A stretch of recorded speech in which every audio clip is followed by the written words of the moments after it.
الف لیلا کی کہانیوں میں آپ سب کا سواگت ہے۔ تو چلیے بڑھتے ہیں اپنی آج کی کہانی کی طرف۔ ایک دفعہ کا ذکر ہے۔ ایک گاؤں میں 3 دوست رہا کرتے تھے۔ تینوں بچپن کے گہرے دوست تھے۔ وہ سمندر کے کنارے ایک بڑی سی بستی میں رہا کرتے تھے اور بنیادی طور پر تینوں ماہی گیر تھے۔ ان میں سے ایک دوست پڑھنا لکھنا بھی جانتا تھا۔ ان کے دل میں لالچ پیدا ہو گیا تو انہوں نے بحری مسافروں کو لوٹنا شروع کر دیا۔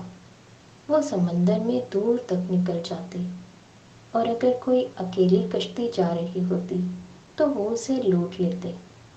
انہوں نے اپنی بستی بھی چھوڑ دی تھی اور ایک چھوٹے سے جزیرے پر اپنے خفیہ پناہ گاہ میں رہنے لگے، جہاں وہ لوٹ کا مال جمع کرتے اور جب تھک جاتے تو کچھ دن آرام بھی وہیں کرتے۔ دن یوں ہی گزرتے رہے۔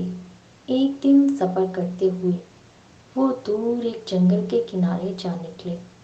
انہیں بھوک لگ رہی تھی۔ انہوں نے سوچا چلو جنگل میں پھل تلاش کرتے ہیں۔ وہ جنگل میں داخل ہوئے تو انہیں وہاں ایک شیر کا بچہ اکیلا گھومتا ہوا نظر آیا۔ دراصل شیرنی شکار کے پیچھے کہیں دور چلی گئی تھی۔ انہوں نے بچے کو پکڑا اور اسے اپنے ساتھ لے آئے۔ ان کا خیال تھا کہ وہ اسے بیچ کر کچھ رقم حاصل کر لیں گے، مگر انہیں کوئی گاہک نہیں ملا۔ اس دوران شیر کا بچہ بھی ان کے ساتھ کافی مانوس ہو گیا تھا۔ وہ اس کے ساتھ کھیلتے اور وہ بھی انہیں بہت پیار کرتا۔ انہوں نے اس کے لیے ایک پنجرا بھی بنوا لیا تھا۔ دن گزرتے رہے۔ ایک دن انہوں نے ایک چھوٹی سی جہاز نما ایک کشتی دیکھی۔ اس پر کچھ لوگ نظر آ رہے تھے۔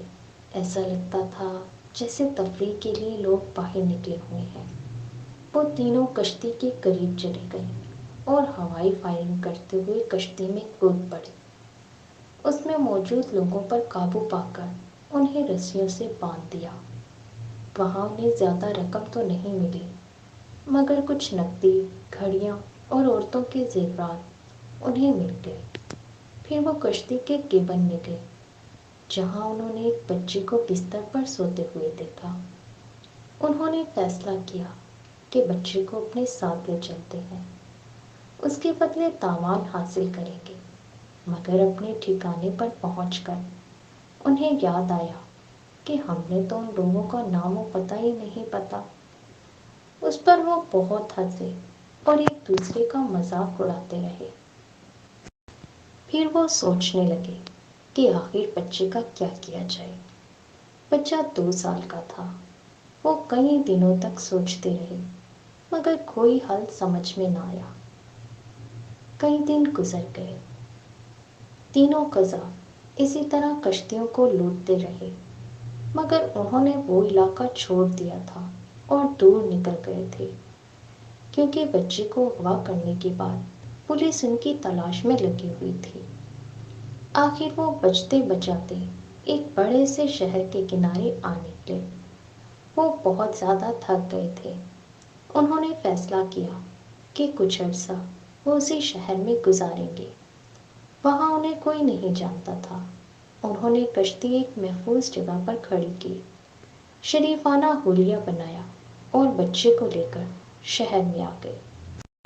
شیر کا بچہ جو کہ اب بڑا ہو چکا تھا، انہوں نے چڑیا گھر والوں کو بیچ دیا تھا۔ بچہ جسے وہ ادی کہتے تھے اب 6 سال کا ہو گیا تھا۔ وہ شہر آ کر بہت حیران تھا۔ ہوش سنبھالنے کے بعد وہ پہلی دفعہ زمین پر آیا تھا۔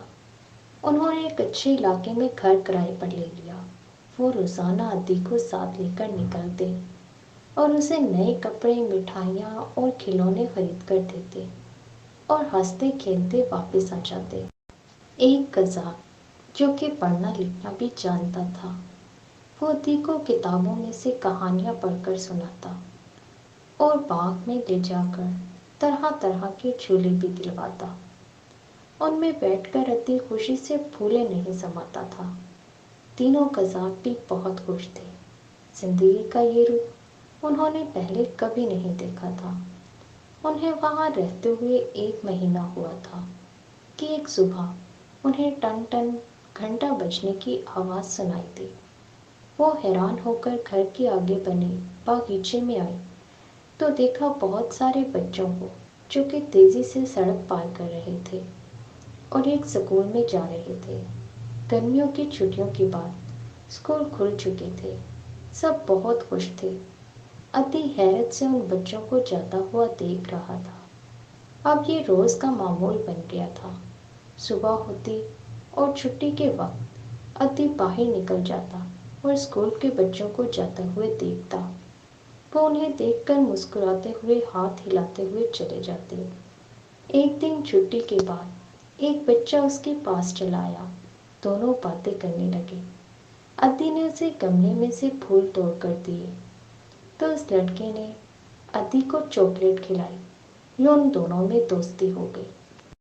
ایک دن جب تینوں قزاق کھانے کی میز پر بیٹھے ہوئے تھے، عدی نے اچانک سوال کیا، میں اسکول کیوں نہیں جاتا؟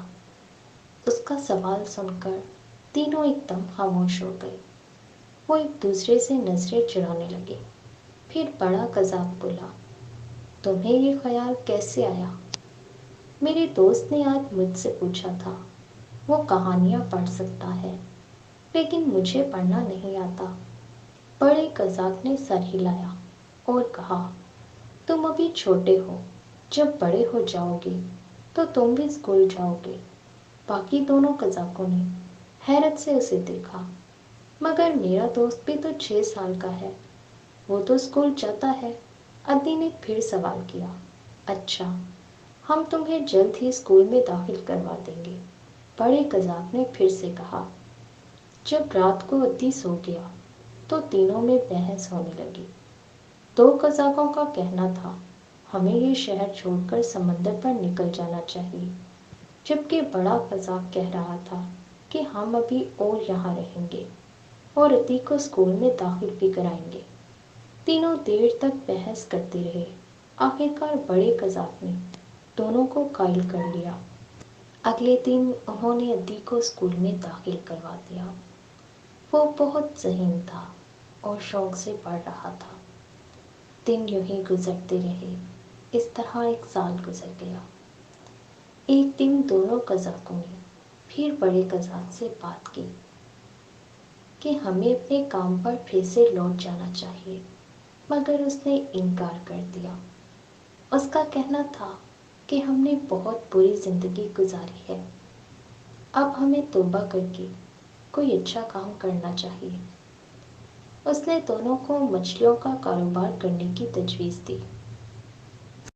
کچھ بحث و تکرار کے بعد آخرکار وہ دونوں پھر سے راضی ہو گئے۔ یوں انہوں نے مجرمانہ زندگی چھوڑ دی اور اچھے انسان بن گئے۔ قزاقوں نے برے کام چھوڑ دیے تھے، وہ باقی زندگی امن و سکون اور نیک کام کر کے گزارنا چاہتے تھے، مگر وہ اس بات سے ناواقف تھے کہ پولیس کا ایک سراغ رضا ان کی تلاش میں لگا ہوا ہے۔ آخرکار ایک دن وہ اس شہر میں آ نکلا۔